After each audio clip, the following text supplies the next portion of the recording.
Tom Corliss from WDWNT.com here with some breaking Disney Parks news. The expansion of the timeline in Star Wars Galaxy's Edge at Disneyland. Now, what does that mean? Let's dig into the press release and find out. Quote, new storylines will be brought to life on Batuu, spanning multiple eras of the planet's rich history. These updates will enable you to experience the Galactic Civil War and New Republic, as well as the Age of the Resistance and First Order. Black Spire Outpost will roll back in time several decades, thoughtfully introducing beloved characters from across the Star Wars timeline, new props and graphics in some areas, musical selections from Star Wars film scores throughout the land, and more.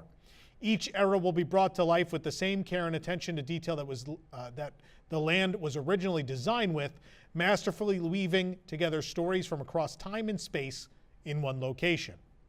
Darth Vader's search for Luke Skywalker will bring him to Batuu. The Sith Lord will be joined by Imperial stormtroopers, that's not these ones, but the OG. As they seek the elusive Jedi, they may find hints of the Force around the outpost. Luke Skywalker will roam the outpost seeking knowledge of the Force and artifacts related to lightsaber building, kyber crystals, and more. Leia Organa may be spotted near the Millennium Falcon, where she'll recruit travelers and locals to help keep Luke safe. Han Solo also will linger around his prize ship, tempted by the local cantina. These iconic heroes and villains of the Star Wars saga will join the familiar faces you now see in Star Wars Galaxy's Edge. You can encounter Ahsoka Tano and the Mandalorian and Grogu near the marketplace. The beloved starship mechanic and fighter pilot's assistant, R2-D2, will also continue to roll through the land near Droid Depot and the garage.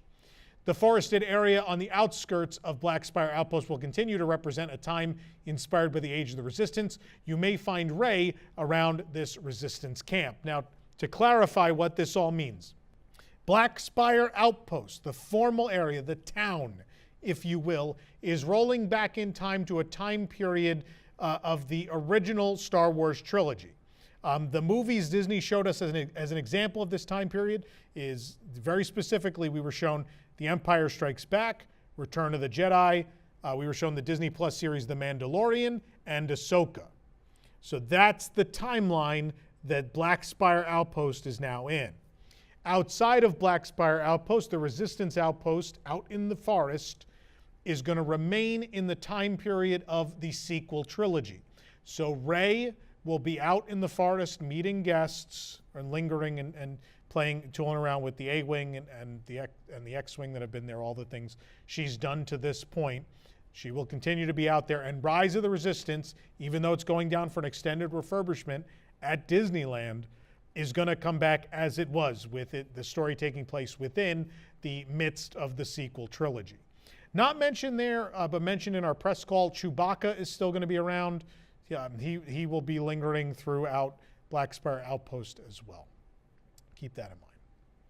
As you take in the towering remains of petrified trees that create the skyline of Batuu, you'll be further transported into the world of Star Wars with the addition of beloved scores from legendary composer John Williams, pulling themes from the first 6 films. Passing through the tunnels of Star Wars Galaxy's Edge, the iconic main title and Force theme will beckon you to a galaxy far, far away. As you wander through the land, you'll hear motifs from other classic tracks, including Han Solo and the Princess, The Desert and the Robot Auction, The Emperor, and more. And of course, the lively tune Cantina Band will be heard from within Oga's Cantina. In the era of the Galactic Civil War, proprietor Oga Gara only recently opened this watering hole, which is already becoming a popular spot for intergalactic travelers. Let's break down a couple of things from here. Now, for better or worse, they made a choice with background music for Star Wars Galaxy's Edge, a place where you could live out your own Star Wars adventure. Now, if you're really in the world of Star Wars, there wouldn't be John Williams music playing as you roam around the town.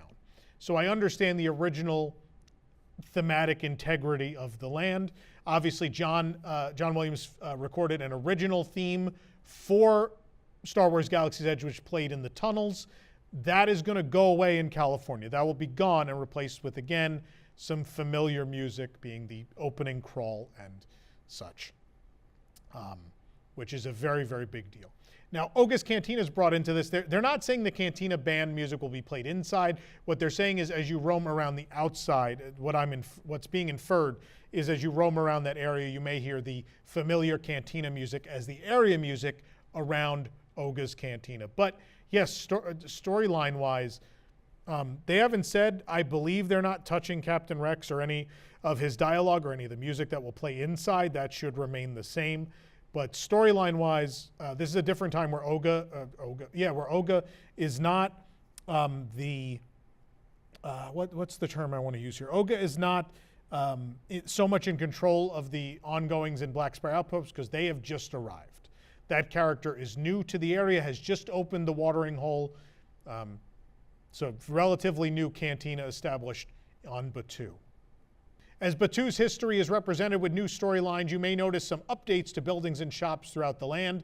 First Order cargo will transform into Black Spire Surplus, a military salvage operation offering artifacts from across the history of the galaxy, including Imperial and Rebel items from the Galactic Civil War.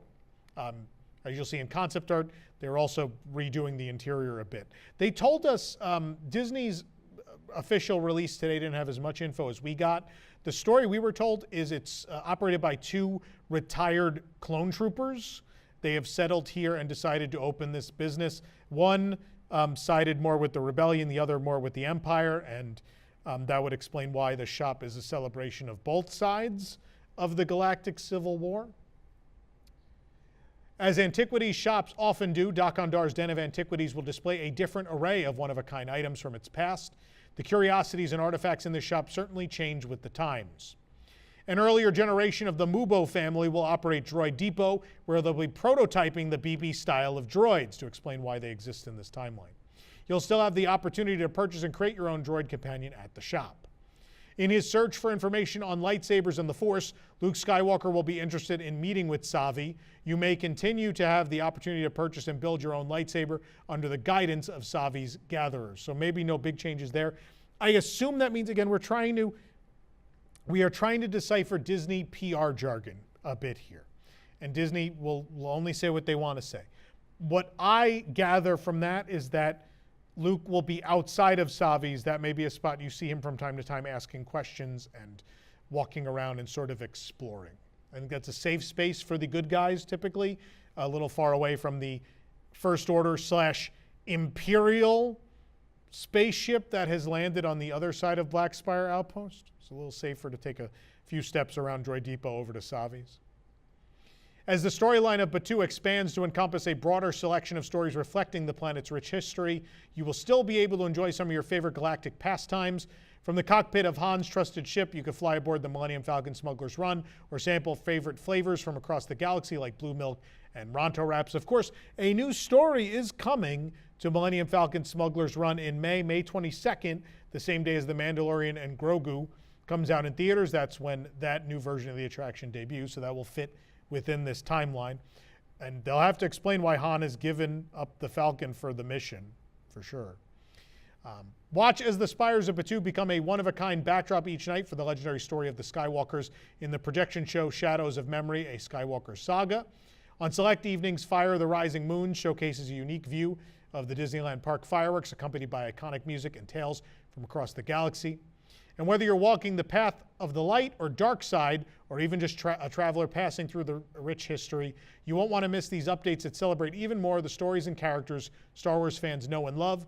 Disney warns us that that we may begin to see some of these enhancements in Star Wars Galaxy's Edge at Disneyland over the next couple months before they officially debut on April 29th, 2026. So let's break this down. So yes, finally, the original trilogy is becoming the focus of Star Wars Galaxy's Edge. Of course, when they embarked on this project, really before they embarked on this project, to give you a little bit of a historical overview, which we like to do here, when Disney bought Star Wars, there were plans immediately for a Star Wars land, or lands. And those plans began as Tatooine and Endor. And if rumors are to be believed, on Tatooine, you would have been able to go to the Mos Eisley Cantina. Maybe you could have taken a ride on top of a large bantha-type creature.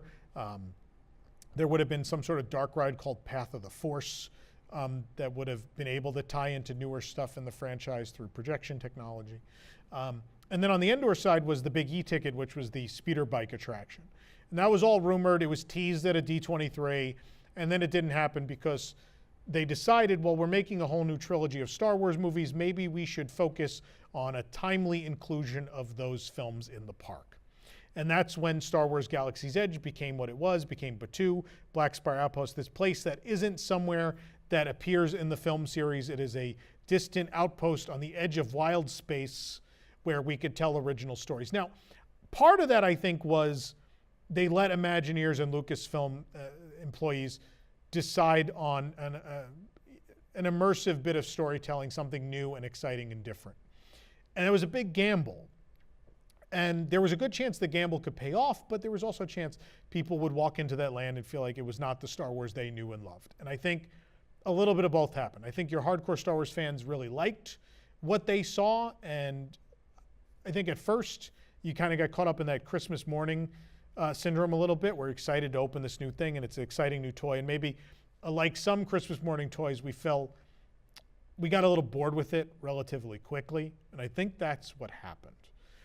I think also it was impossible to know where the trilogy was going to go. So when Star Wars Galaxy's Edge opened at Disneyland and Disney World, we were 2 movies in, and the third movie, Episode 9, was about to come to theater. It was a little bit away.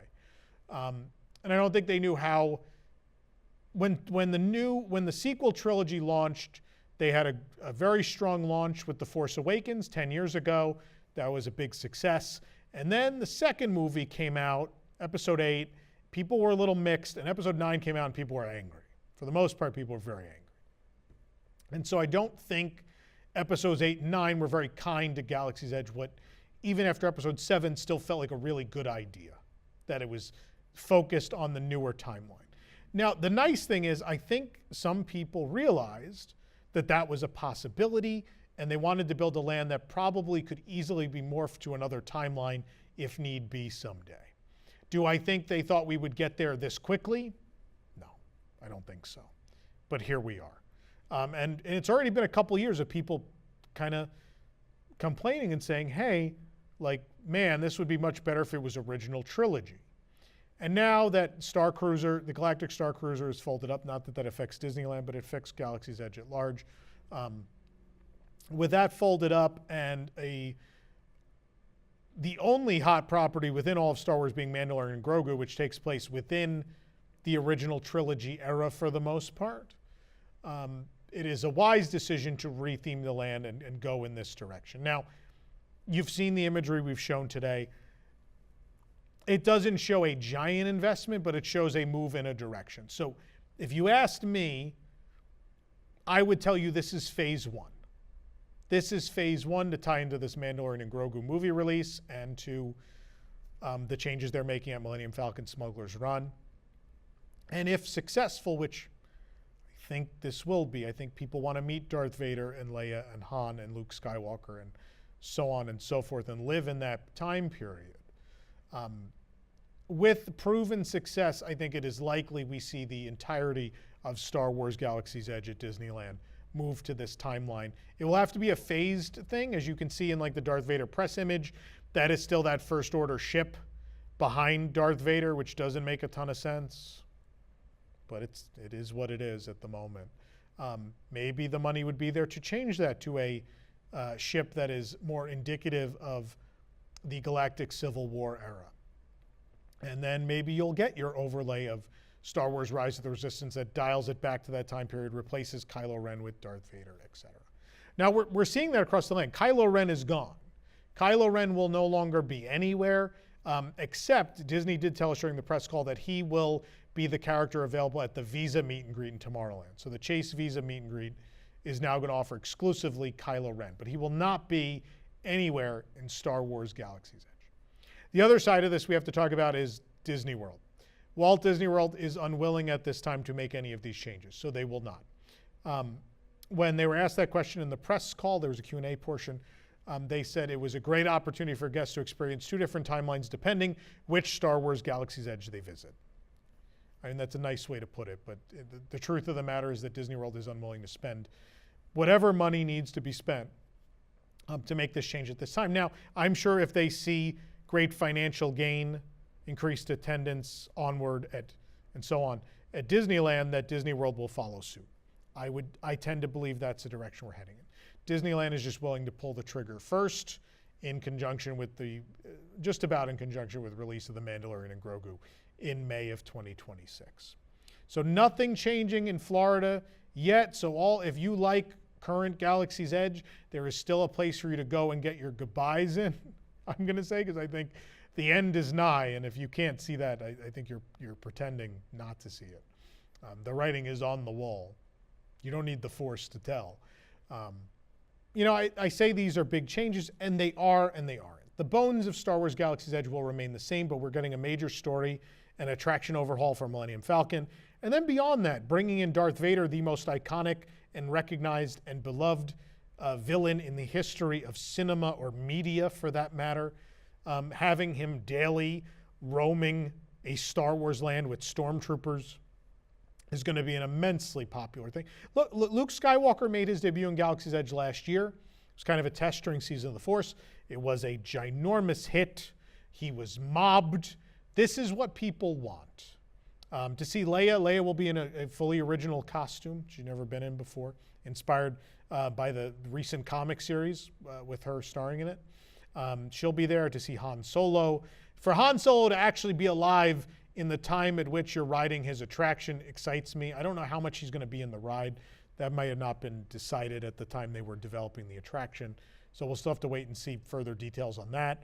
But I like the fact that Han Solo's alive. I appreciate that he's alive and we're going in his ship and not, going in be like, oh, Han Solo died. And you're constantly reminded of that as you go on your adventure, I feel.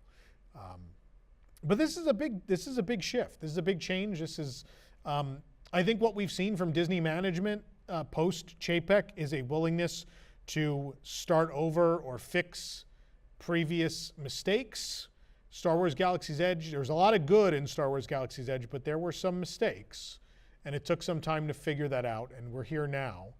And there's a willingness to be like, yeah, all right, the timeline's expanded. We've changed things. We've revamped the land. And sure, Disney will tell you they always planned on this. They didn't. We could admit that. They're not going to admit that. They're not going to. There's lots of current creative people who worked on original Galaxy's Edge, and no one wants to hurt their feelings, so we won't.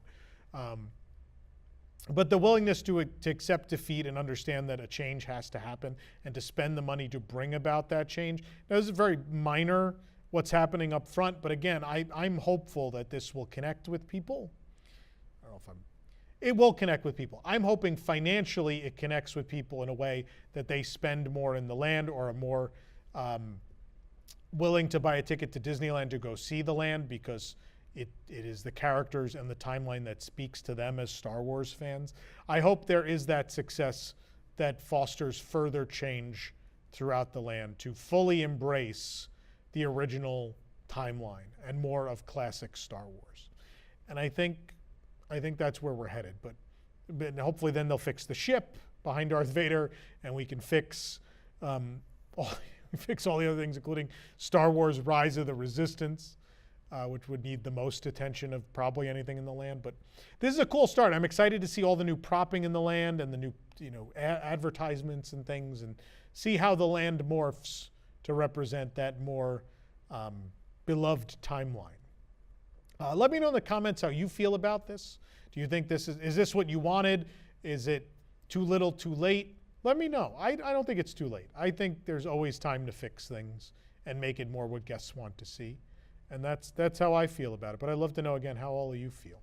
If you enjoyed this video, please hit the like button and subscribe for more great content. Also, go check out our other channels, that being WDWNT POV and The Parchive at Diz Parchive is where you can find that one. You could also support us by becoming members of the WDWNT Interglobe Society at patreon.com/WDWNT. And last but not least, you could shop with Carousel of Products at carouselofproducts.com. We still have limited quantities of our Intergalactic Lounge Singer or Sunny Eclipse plush. The January Magnet of the Month is live until the end of the month. If you subscribe, you'll get Rock and Roller Coaster starring Aerosmith with the manager. She's our original character from the parks we're representing in January. We're also kicking off on January 15th our Pin of the Month program, which will be this same great art, but in pin form. And you can get your collection started with our mystery pin boxes right now. The Pin of the Month Kickoff Collection, 7 mystery pins available in this set. You get 2 in a box for $22.99. It's a great way to get your collection started because starting in January, they will align with the art that you see on our Magnet of the Month. Again, all available at carouselofproducts.com. But thanks for watching, and may the Force be with you.